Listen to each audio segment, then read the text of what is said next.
шунавандаҳои азиз, ҳоло гуфтори 29-ро аз силсилаи хониши бадеӣ аз рӯи романи Сотим Улуғзода «Восе» дар қироати Муҳаммадҷон Шодиев шунавед. дар бомдод восе ба тарафи балҷувон нахамида, балки лашкарашро ба роҳи Саталмуш Ҷайракутал тути қозӣ гардонд. мехост дар тути қозӣ урду занад. вай бо чандин мулоҳиза ба ҳамин қарор омад.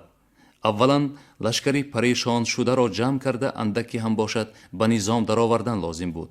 сониян ба назир фурсат додан лозим буд ки наздиктар биёяд. бо фармоиши восе паҳлавон бояд шӯришгарони сари хосорӣ табилдарагӣ ёғсувиро бо роҳи шаҳидон Зувайр дараи борик ба болои балҷувон оварда дар буни Ҳайдар ба восе пайвандад. роҳи ӯ дур аст. мабодо ки вай дар ҷои пайвастани қувваҳо дар даромадгоҳи балҷувон восеро дер интизор карда монад. саввум, агар мабодо сарбозон пайдо шуда монанд, чорбоғ ва дараи танги оби тира барои ҷангидан ҷои нобоб буд. тути қозӣ, кӯҳи пасти ҳамвор, болояш заминҳои ғаллакорӣ, тахминан дар миёни роҳи балҷувони Ховалинг афтодааст ки лашкари дар он роҳҳо истода пайраҳаҳо дараҳои атрофро таҳти назорати худ нигоҳ медорад. бек агар ногаҳон ба ҷанг ояд, дар ин ҷо бо шӯришгарон кори карданаш мушкил ва шикаст хӯрдани худаш мумкин мебошад. дар чоштгоҳ банд кӯҳи паст ишғол карда шуд. дар атроф дидбонҳо гузоштанд. аспҳоро дар хилвати поёни банд ҷоҳ карда якчанд нафарро ба обу алафи онҳо мутасаддӣ намуданд. восе дастаи тирандозонро ки ҳамагӣ 20 нафар беш набуданд, дар баландии қади роҳ шинак дод. дигарон гурӯҳ гурӯҳ шуда барои дамгирӣ ба сояи дарахтони чормағз, тут, садаву дӯлонаҳо хазиданд. дар якдам чун манзили лӯлиён гулханҳо фурӯзон, дудхезон қумғонҳо ҷӯшон гардиданд. ҷавонон шохҳои калони дарахтеро бурида, дар ҷои баландтаре ба замин 4 сутун зада, чӯб баста ба болояш намадеро партофтанд. хайма, дурусттараш козаи восеро тайёр карданд. восе дар он бо ҳамроҳии Саидалӣ ва Нозим ба истироҳат нишаст. вай аз хӯрокворӣ чизе надошт, аммо шариконаш як миқдор гандумбирён, талқон, чормағзу писта, баъзеҳо гӯшти яхнӣ доштанд ки бо мири худ ба ҳам диданд. баъд аз пешин восе Нозимро бо 20 нафар савор ва 30 нафар пиёдаи таяқдор ба Ховалинг роҳӣ кард. амлокдорхонаро лагат кун, фармон дод ба вай восе. агар ғалла, пул, газвор ба даст даровардӣ, ҳамаро бор карда биёр. ҳаракат кун ки амлокдорро зинда бигирӣ. ин аввалин вазифаи ҷангии мустақилонае буд ки восе ба Нозим супурд. Ховалинг акнун дар ақибгоҳи шӯришгарон мондааст. қалъачаи амлокдори он ҷо посбонони казоӣ надорад. Нозим метавонад онҳоро ба осонӣ шикаст диҳад, фикр мекард восе. шаби ситоратоб даромад. дар қароргоҳ ғалоғуллаи гуфтугӯ чақчақ баланд буд. мардум аз вазъияти пурхавфу хатари худ сарфи назар намуда ҳазлу шӯхиҳо мекарданд, аския мегуфтанд. саркарда дар хаймаи худ аз ҳар ҷо хандаҳои қоҳ-қоҳ мешунид. вай дар болои чакманаш дароз кашида ва бедор буд. шарикаш Саидалӣ бошад, масти хоб. як вақт дар берун аз байни гурӯҳи дринг-дринги думра баланд гардид.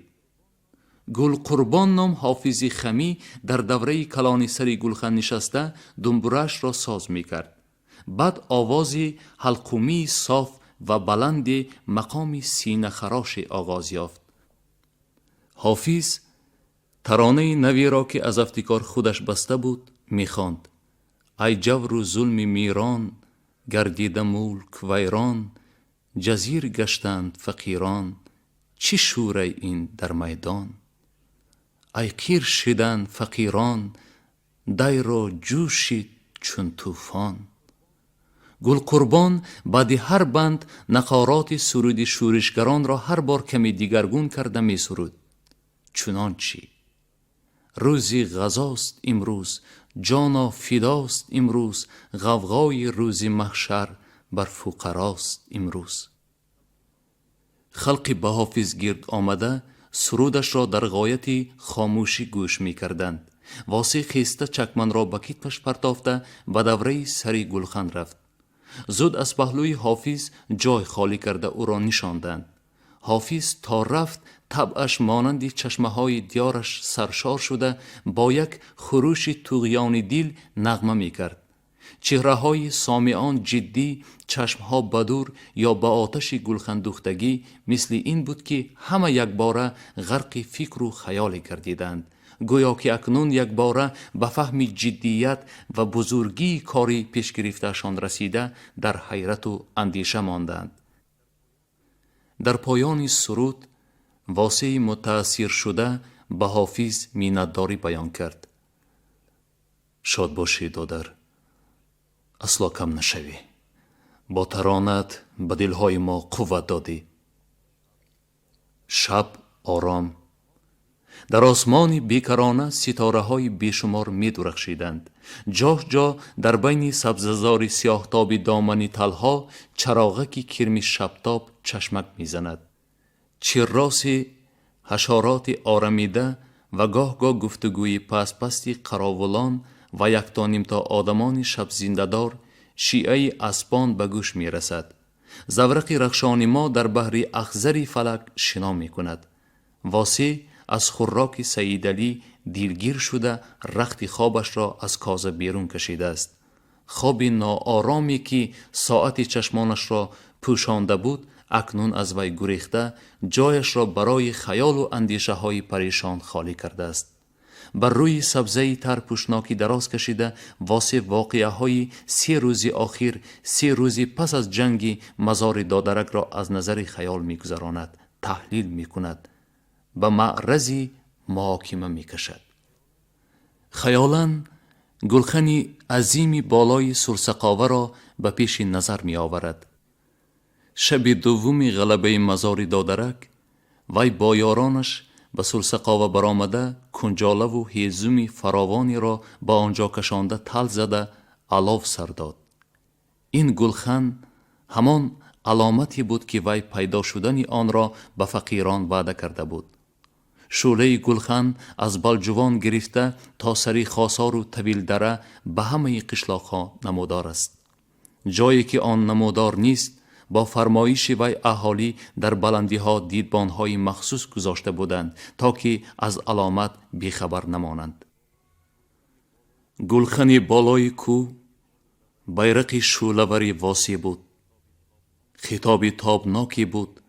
بانگ آتشینی بود که ستمکشان را، خار و زبون شدگان را، اسیران استبداد را ندای قیام و عصیان میداد. به غزا دعوت می کرد. از خودی همان شب سر کرده از قشلاق‌های دور و نزدیک دست شورشگران به سرسقاوه آمده جمع شدن گرفتند. چی شادی و دلگرمی به خود حس کرد واسی وقتی که روزی دیگر برادر خانده پهلوانش نظیر با یک دست سوارانش حاضر شد.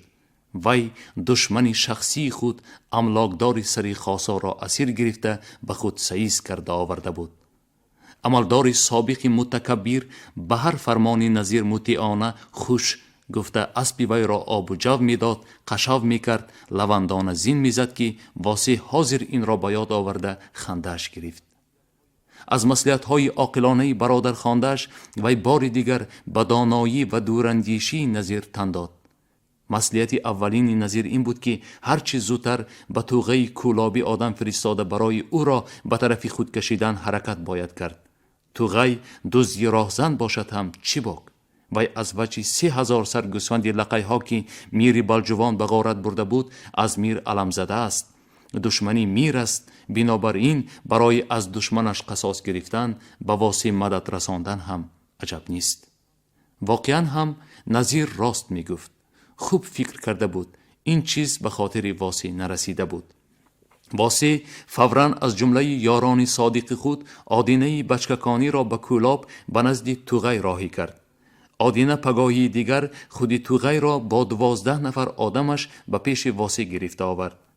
سرکرده بیباکی از دزدان برای با خود واسی شخصا گفتگو کردن و نقشه او را دانستن آمده بود است.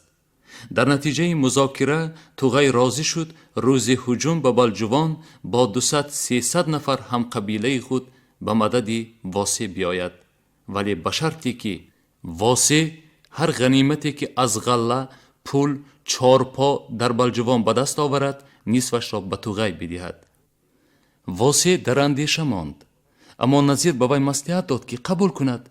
ما بسیاریم، لقای های توغی کم، خدا خواهد ما بلجوان را که گرفتیم جلوی او را میکشیم، راه غارتگریش را میبندیم. واسی قبول کرد. توغی گشته رفت. بعد نظیر باز کاری کرد که هرگز در گوشه خیال واسی نبود و دیگران هم شاید این را فکر نکرده بودند.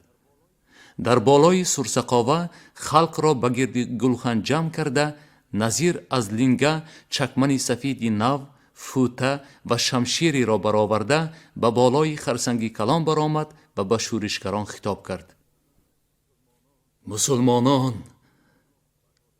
برادران، فقیران، ما شورش که کرده باشیم به ما میری سرلشکری غازی لازم. سرلشکری فقیران، شورشگران واسی است. ما واسی را میر خواستیم. شما به این چی میگویید؟ مردم یک باره هیاهو شور و غوغا انداخته تیاقها را به بالای سرشان برداشته گپی نظیر را قوت دادند. تصدیق کردند. آمین، الله اکبر. دست بر روی کشید نظیر. همه به او پیروی کردند. میرزا اکرمی میراخور بیکار. از همین روز اعتبارند میری ما واسی است. این را گفته نظیر چکمن را به واسی پوشاند، فوته را به میانش بست، شمشیر را به فوته حمایل کرد. میر به دلش خندیده می گفت واسی خدایا توبه، میری جوازکش، خارکش و خاکپاش، عجب کاری کرد این نظیر. اگر این کاری برادر خواندش واسی را به تعجب آورده باشد، رفتاری بعدینش او را خوشحال و مینه‌دار کرد. مهری برادر خوانده را در دلش افزون کرد. در مهمانخانه یکی از باشندگان دهه سرسقاوه دویشان نشسته چقچق کردند. ایالت بچه ها حالا هم در قراموش کند. احوالشان چطور؟ خبر ندارم. فرصتی خبر گرفتن نبود. پزمان نشدی؟ چه علاج برادر؟ انارگل زنی خوب است، عاقله، با حیا، مهربان. شکر کن که طالعت از زن بلند بوده است دادر. کاش که من زنی می داشتم که لااقل اندک به انارگل مانند می بود. یاد داری سالی که دویتان از درواز گریزه شده بودید در شهیدان و چخیل تو را از بند خلاص کردن؟ اگر تو مدد نمی رساندی، در پیش املاکدار و قاضی دخالت نمی کردی، حال ما مشکل بود. باسی تو از انارگل مینتدار باش و از پدرش هم، از عملداران سربازان هم نترسیده به دامنی تو چسبید. فریاد زد تو را خلاص کرد. مرا دویتان خلاص کردید. بعد هم زنی نغز برآمد. من در همان وقت از گپ زدنش، خلق و آدابش، رفتارش دانسته بودم که زنی خوب می شود. زن نیت الله. قربان این خیر زن شوی می ارزد. به من نگر واسی. بناگاه در پایان تعریف و توصیف انارگل گفت نظیر می بینم که تو ایال و فرزندت را پزمان شده ای. بخی سوار شو. به قره موشک بیرو و آنها را دیده برگرد. در اینجا من به جای تو می مانم. دلی پزمان شده واسه تپید، به هیجان آمد. وقت را نگذران، بخیز. اصرار کرده او را به شتاب انداخت نظیر. اما حاجت اصرار کردن نبود. یک اشاره بس بود که واسه بال و پر برآورده به قره موشک پرد. وی دادرش قاسم، ریزا و باز 4 نفر جلو میرگنهای خود را همراه گرفته شتابان برا افتاد. قریب 1.5 فرسنگ راهی پست و بلند تا قره موشکی در پای کوه بلند سر واقع شده کما بیش در 1 ساعت طی کرده شد. شادی انارگل، گلیزار، حسن و دولت پایان نداشت. قاسم هم بعد 3 هفته جدایی به دیدار زن جوانش و کودکش رسید. صاحب خانه ها خیشانی واسه دهقان سال خورده زنش و پسر و کلینش به تردد ضیافت افتاده سر دیگ و آتشدان اندرمان شدند. واسه پی برد که گلیزار در بین نماز دیگر و شام 4-5 بار به حولی بیرون برآمده آمد. اندک بی سرانجام و بی دست و پا برین می نمود. به خاطر پدرش رسید که در حولی بیرون ریزا هست. وی در آنجا با همراهان دیگری واسه نشسته بود و سبب بی سرانجامی دختر البته همین است. واسه خصوصا بعد از کارنمایی که ریزا در جنگ مزار دادره کرد وی را به خود نزدیک نموده بود و بیش از پیش دوستش می داشت. وقتی که همه در ایوان به سر دسترخوان نشستند وی ناخواست فرمود که ریزا را جیغ زنند. حسن از حولی بیرون جوان را جیغ زده آورد. گلیزار برخاسته به خانه در آمد، پنهان شد. پدرش به این مانع نگردید. ریزا شرمگین و کم جرأت آمده به قطار نشست. واسه با جدیت و با آوازی از مقرری بلندتر برای آنکه گلیزار هم در درون خانه شنود گفت: انارگل، من دخترمان گلیزار را به ریزا نامزد کردم. شما گواه. واسه به صاحب خانه ها مراجعت کرد. اگر نصیب باشد و از جنگ زنده سلامت برگردم و ریزا هم برگردد، من او را داماد می گیرم. سر دویشان را جفت می کنم. اگر نصیبم نباشد و من بر نگردم، این کار را تو می کنی انارگل. آمین. الله اکبر. انارگل و صاحب خانه ها از این حکم ناگهانی واسه حیران شده در مانده باشند هم بی اختیار دستهاشان را بروی کشیدند. نان بشکن، امر کرد او به خویش سال خورده‌اش. پیرمرد 2 نان تنوگ را گرفته هر یکی را 4 پاره کرد. حاضران 1 پارگی خوردند. پاره آخرین را حسن به اپش در آورده داد. همین طور واسه ناگهان بی هیچ مقدمه، بی هیچ مصلحت و تیاری دخترش را به ریزا فاتحه کرد. چنان بود که وی به جنگ روانه بوده گویا سری را به اینجا آمده بود و بر رعایت کردن هر گونه مقدمات و رسومات فرصت نداشت. ریزا به پنهان کردن شادی دلش کوشیده با تبسمی شرم‌آمیز سر به زیر افکند. از درون خانه هیچ آوازی نبرآمد و جنبشی هم حس کرده نشد. از افتکار گلیزار هم راضی و ممنون بود. به هر حال پدر و مادرش به این چیز شبهه نداشتند. کلین صاحب خانه برای خودش، گلیزار و دادرکان او در شیپنگ صحن حولی جای خواب انداخت. شوهر وی در مهمانخانه همراه مهمانان خواب کرد. البته همه شب گلیزار را خواب نبرد. دخترک حس می کرد که ریزا هم خواب نکرده در حولی بیرون گردش دارد و حال آنکه از شیپنگ تا در و دیوار حولی بیرون 50 قدم مسافه بود و از آنجا یگان صدای شرفه پای شنیده نمی شد. پاس از نیم شب گذشته بود که وی دقت کرده به خواب بودن همخوابه خود و کلان سالانی در ایوان خوابیده قناعت حاصل نموده آهسته برخاست و با نوگی پای به دم در بیرون رفت. واسه بیدار بود. حرکت دخترش را می دید. گلیزار در پسی تواره پیشی در از چشم پدرش غایب شد. ثانیتر واسه غجراسی کشاده شدن در را شنید. به فراست دریافت که گلیزار با ریزا ملاقات دارد. تعجب کرد. آنها کی و چگونه به هم وعده ملاقات داده باشند؟ تغافل کرد کورپه را به سرش کشیده کوشش کرد که خواب کند. بگذار با هم عهد و پیمان بندند، خیرباد کنند. آخر دویشان اکنون عروس و دامادند، می گفت وی در دلش. آنچه که بعد در دم دری بیرون از غیر آگاهی واسی روی داد به این قرار بود. گلیزار گوش انداخته حقیقتا در بیرون شرفه پای را شنید. از ترقش در نگاه کرده سیاهی مردی را دید و ریزا را شناخت. بدر آهسته 2 بار انگشت زد. ریزا شنیده از پس در آمد. آنها به هم وعده ملاقات نداده بودند. به اینجا آنها را صدای غیبی دلهاشان آورده بود. ریزا جان، این من گلیزار. پیچ راست دختر. تنبه را بردار گلیزار. نمی شود. شنیده شد. آهسته بردار. تنبه در آهسته برداشته شد.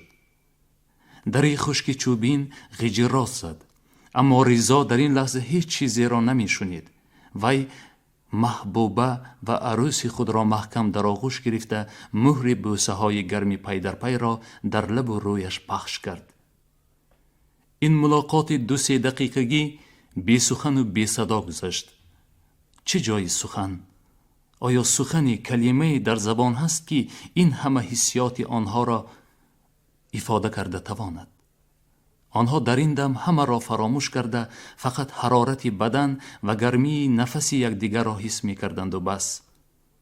نهایت صدای سلفه‌ای که از ایوان شنیده شد آنها را به هوش آورد.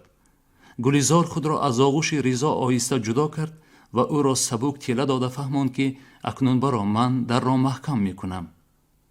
دست فشاری محکم، عهد و پیمان عمری، قول صدق و وفای ابدی آنها را به یکدیگرشان ifade کرد. در سرسقاوه به واسه آشنای سمرقندیش ملا سفر انتظار بود. ملا از عاقبت کاری واسه به خواطر افتاده برای واسه را با پند و نصیحت از این راه خطرناک گرداندن آمده بوده است. واسه برای به شورش مقابل برآمدن ملا سفر از وی رنجیده باشد هم حاضر او را با حس احترام و دوستداری یاد کرد. نیکی ملا را در سمرقند به وقتی درماندگی و پریشان حالی او و نظیر فراموش نکرده بود.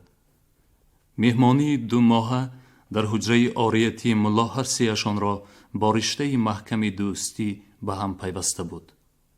پایه این دوستی را همفکری آنها درباره سلطنت امیران منقیتیه و نفرتشان به حاکمان عملداران جفاپیشه غارتگر استوار می داشت. واسه از ملا منتدار بود که وی با صحبتها و نقلهایش درباره بیدادگری امیر و حاکمان و درباره ایشان مخدومی ناشناس حقگوی و حق پرست چشم او را کلانتر گشایاند. در سرسقاوه نظیر به واسه من با دامولا گپ زن، این کس به شورش زید بودند. گفته مهمان را در مهمانخانه با واسه تنها گذاشته بیرون رفت. واسه حالا در بالای بند توتی قاضی به فکر و خیالهای گوناگون غرق شده گفتگوی با ملا سفر کردهش را یک یک به خاطر می آورد. واسه تو میدانی که من تو را به جایی دادرم میدانم، دوستت میدارم. تو از جمله آن مردان کمیابی هستی که به دل و دیده من نشسته ای. بنابراین من از کاری که تو پیش گرفته ای در خواطر ماندم. تو به من گوی این چی کاری است که تو میکنی؟ شورش داملای عزیز غزات از روی دین و شریعت با کافران می شود. تو عامی که هستی این را نمیدانی. امیر و حاکمان هرچند ظالم باشند هم مسلمانند. از کافران بدترند. نمی ترسی واسی؟ از چی؟ از مغلوب شدن، دستگیر شدن، کشته شدن؟ داملا، شما اگر برای مرا ترسانیدن و از شورش گردانیدن آمده باشید، بهتر که حاضر برای آمده تان برگردید. جنگ، غزات، خونریزی کاری مردان است. ملاها به این کار قطع نشوند بهتر. تو به من ستیزه نکن واسی. تو از افتکار این شورش را هم در سری قهر و ستیزه برداشته ای. تمام خلق به سری قهر و ستیزه است. اندیشه کن واسه به خون فقیران بیگناه ضامن نشو. خونشان در جنگ مردانه یک باره ریخته شود بهتر از آن است که آن را منغیت خونخوار آهسته آهسته بمکد. تو امید داری که امیر و حاکمان مقتدر را مغلوب کنی؟ امیدواری تو از این چیست؟ اول از خدا، ثانی از حمیت و مردانگی فقیران. فکری خام، کاری خام. مصلحت مرا بگیر، حالا هم بر وقت است واسه موسفیدان را به پیش حاکم یا قشبیگی بفریست. عذر گوی، توبه کن. موسفیدان احوال فقرا را معلوم کرده کم کردن خراج و زکات را التماس می کنند. اگر تو به اختیار خودت شورشگران را خانه به خانه هایشان فرستاده پراکنده کنی، موسفیدان هم در پیش حاکمان و امیر به تو دلالت کنند، شاید که گناهت بخشیده شود و فقرا هم از خطر نجات یافته آسوده شوند. امیر عبدالاحد خان را مانند پدرش ظالم نی بلکه عدالت پیشه با دیانت است میگویند. دامالله، اگر این مصلحت را کسی دیگر میداد، من او را جاسوسی حاکم گفته سرش را میبریدم. لیکن من میدانم شما این گپا را به من از برای نیکی کردن با نیت خالص گفته ایستاده اید. از برای همین من به شما جواب میدهم. شما کی باز با آدمگری، انصاف و عدالت امیران حاکمان باور میکردگی شده؟ دامالله، پارسال آنها را غافل، ناکس، بیدیانت، دشمن دین و شریعت گفتگی کی بود؟ مگر خود شما نبودید؟ اکنون چخیل آنها یک بار عدالت پیشه با دیانت شده ماندند؟ مگر خراج و زکات 3 ساله را از خلق چینید گفته فرمان دادگی همین عبدالاحد خان نیست؟ غیر از این دامالله، مگر شما از کشته شدن زکاتچی امیر، کشته شدن کلوخ مینگباشی و فلان نفر سربازان او خبر ندارید؟ مگر نمیدانید که کار از صلح و صلاح گذشته است، چون که خون در میان است؟ کار فقیران را با حاکم و عملداران اکنون فقط تیغ، شمشیر، تیاق یک طرفه می کند. من میخواهم یک بار به این ظالمان، به این خونخواران، به این درندگان دوپا نشان دیم که ما فقیران هم آدمیم، جان داریم، ناموس داریم. اگر یک دل و یک جان شویم و خیزیم، آنها را زده میتوانیم. این عزم و قطعیت سردار شورش ملا را در حیرت افکند. اصلا عقیده ملا سفر درباره اصول اداره امارت منغیتیه، عقیده‌ای که او در حجره مدرسه طلاکاری سمرقند به واسه و نظیر اظهار کرده بود، نه فقط تغییر نیافته، بلکه پس از سفر او به کوهستان و دیدن آن همه بیدادگری حاکم و عملدارانش باز مستحکمتر شده بود.